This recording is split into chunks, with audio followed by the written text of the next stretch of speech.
Transfer చేయాలంటే అంటే టకాయిస్ ఎక్కువ కాలం బతుకుతుంది దాని నుంచి ఇన్ఫర్మేషన్ ట్రాన్స్ఫర్ చేయడం కానీ, లేకుంటే ఒక మనిషి నుంచి ఇంకో మనిషికి ఒక విద్య అందియాలంటే తన గురువు అనేటోడు తల మీద చేపెట్టి తన అరిచేతి నుంచి తనకున్న జ్ఞాన సంపదన అంతా దారిపోస్తాడు.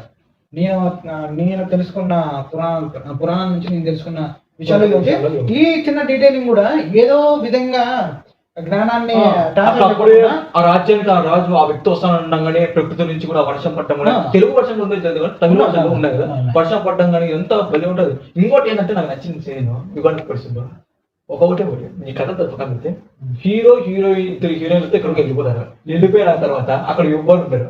పనుకొని ఉంటే ఆమెకి జ్వరంగా ఉంటే వాడు ఒళ్ళు వెచ్చ కావాలంటే హక్ తీసుకుంటే అది వెచ్చగెత్తున్నది కానీ ఇద్దరు కౌగిలించుకొని పడుకుంటే కూడా అంత చచ్చినప్పుడు కూడా ఏదో సమాజంగా ఉంటుంది. సరే 22 అయింది, ఎక్కువ 23 అయింది. సరే మేము అనుకున్న ఒకరికి